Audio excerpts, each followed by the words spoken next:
नमस्कार, मैं हूं सारिका पंकज और आप सुन रहे हैं साहित्य तक। पंचतंत्र की कहानियों का जो सिलसिला शुरू हुआ है, उसी कड़ी को आगे बढ़ाते हुए उसकी आज की कहानी लेकर हाजिर हूं। टिटिहरी का जोड़ा और समुद्र का अभिमान। समुद्र तट के एक भाग में एक टिटिहरी का जोड़ा रहता था। अंडे देने से पहले टिटिहरी ने अपनी पति को किसी सुरक्षित प्रदेश की खोज करने के लिए कहा। इस पर टिटिहरा ने कहा, यहाँ सभी स्थान पर्याप्त सुरक्षित हैं, तो चिंता न कर। टिटिहरी बोली, ऐसा नहीं है स्वामी, समुद्र में जब ज्वार आता है तो उसकी लहरें मतवाले हाथी को भी खींच कर ले जाती हैं, इसलिए हमें इन लहरों से दूर कोई स्थान देख रखना चाहिए। टिटिहरा का इसका जवाब था कि देखो, समुद्र अभी इतना दुस्साहसी नहीं कि वो मेरी संतान को हानि पहुंचाए। वो मुझसे डरता है, इसलिए तू निशंक होकर यहीं तट पर अंडे दे दे। समुद्र ने टिटिहरे की ये बातें सुन ली। उसने सोचा, ये टिटिहरा बहुत अभिमानी है। आकाश की ओर टांगे करके भी ये इसलिए सोता है कि इन टांगों पर गिरते हुए आकाश को थाम लेगा। इसके अभिमान का भंग तो होना ही चाहिए।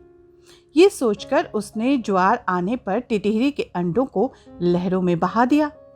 टिटिहरी जब दूसरे दिन आई तो अंडों को बहता देखकर रोती बिलखती टिटिहरे से बोली, मूर्ख, मैंने पहले ही कहा था कि समुद्र की लहरें इन्हें बहा ले जाएंगी, किंतु तूने अभिमानवश मेरी बात पर ध्यान ही नहीं दिया। अपने प्रियजनों के कथन पर भी जो कान नहीं देता, उसकी दुर्गति इसी तरह होती है। इसके अतिरिक्त बुद्धिमानों में भी वही बुद्धिमान सफल होते हैं जो विपत्ति के आने से पहले ही उससे निपटने का उपाय सोचते हैं और जिनकी बुद्धि तत्काल अपनी रक्षा का उपाय सोच लेती है। अक्सर देखा गया है कि जो होगा देखा जाएगा कहने वाले शीघ्र ही नष्ट हो जाते हैं। ये बात सुनकर टिटिहरी ने टिटिहरी से कहा, मैं मूर्ख और निष्कर्म नहीं हूं, मेरी बुद्धि का चमत्कार देखती जा। मैं अभी अपनी चोंच से पानी बाहर निकालकर समुद्र को सुखा देता हूं।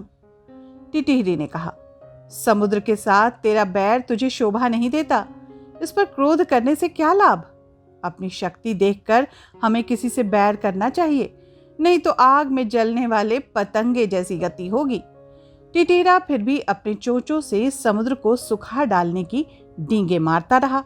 तब टिटिहरी ने फिर उसे मना करते हुए कहा कि जिस समुद्र को गंगा यमुना जैसी सैकड़ों नदियां निरंतर पानी से भर रही हैं, उसे तू अपने बूंद बूंद भर उठाने वाली चोंचों से कैसे खाली कर देगा। टिटिहरा तब भी अपने हठ पर तुला रहा। तब टिटिहरी ने कहा, यदि तूने समुद्र को सुखाने का हठ ही कर लिया है तो अन्य पक्षियों की भी सलाह लेकर काम कर। कई बार छोटे छोटे प्राणी मिलकर अपने से बहुत बड़े जीव को भी हरा देते हैं, जैसे चिड़िया, कठफोड़े और मेढक ने मिलकर हाथी को मार दिया था। टिटिहरा बोला, अच्छी बात है, मैं भी दूसरे पक्षियों की सहायता से समुद्र को सुखाने का यत्न करूंगा। ये कहकर उसने बगुले, सारस, मोर आदि अनेक पक्षियों को बुलाकर अपनी दुख की कथा सुनाई। उन्होंने कहा, हम तो अशक्त हैं, किंतु हमारा मित्र गरुड़ अवश्य इस संबंध में हमारी सहायता कर सकता है। तब सब पक्षी मिलकर गरुड़ के पास जाकर रोने और चिल्लाने लगे। सब कहने लगे, गरुड़ महाराज, आपके रहते हमारे पक्षी कुल पर समुद्र ने ये अत्याचार कर दिया, हम इसका बदला लेना चाहते हैं। आज उसने टिटिहरी के अंडे नष्ट किए हैं, कल वो दूसरे पक्षियों के अंडे को बहा ले जाएगा। इस अत्याचार की रोकथाम तो होनी ही चाहिए, अन्यथा संपूर्ण पक्षी कुल नष्ट हो जाएगा। गरुड़ ने पक्षियों का रोना सुनकर उनकी सहायता करने का निश्चय किया। उसी समय उसके पास भगवान विष्णु का दूत आया। उस दूत द्वारा भगवान विष्णु ने उसे सवारी के लिए बुलाया था। गरुड़ ने दूत से क्रोध पूर्वक कहा कि वो विष्णु भगवान को कह दे कि वो दूसरी सवारी का प्रबंध कर ले। दूत ने गरुड़ के क्रोध का कारण पूछा तो गरुड़ ने समुद्र के अत्याचार की कथा सुना दी। दूत के मुख से गरुड़ के क्रोध की कहानी सुनकर भगवान विष्णु स्वयं गरुड़ के घर गए। वहां पहुंचने पर गरुड़ ने प्रणाम पूर्वक विनम्र शब्दों में कहा, भगवान, आपके आश्रम का अभिमान करके समुद्र ने मेरे साथी पक्षियों के अंडों का अपहरण कर लिया है। इस तरह मुझे भी अपमानित किया है। मैं समुद्र से इस अपमान का बदला लेना चाहता हूं। भगवान विष्णु बोले, गरुड़, तुम्हारा क्रोध युक्ति युक्त है। समुद्र को ऐसा काम नहीं करना चाहिए था। चलो, मैं अभी समुद्र से उन अंडों को वापस लेकर टिटहिरी को दिलवा देता हूं। उसके बाद हमें अमरावती जाना है। भगवान विष्णु ने अपने धनुष पर आग्नेय बाण को चढ़ाकर समुद्र को आवाज दी। समुद्र तुरंत उपस्थित हो गया। भगवान से उससे तुरंत टिटहिरी के सभी अंडों को वापस देने का आदेश दे दिया। समुद्र ने भगवान का आदेश मानकर उसी क्षण अंडे वापस कर दिए, लेकिन उसने टिटहिरा के बड़बोलेपन की बात भी बता दी। अब गरुड़ के नाराज होने की बारी थी। टिटहिरा और समुद्र दोनों को ही यह सीख मिली थी कि अभिमान नहीं करना चाहिए, क्योंकि अभिमान का सिर नीचा ही होता है। भारतीय साहित्य में नीति कथाओं की भरमार है। उसमें भी पंचतंत्र की कहानियों का तो कहना ही क्या। ये नीति कथाएं संस्कृत में पंडित विष्णु शर्मा द्वारा रची गई हैं। वाचिक परंपरा में पीढ़ी दर पीढ़ी जिंदा रहीं।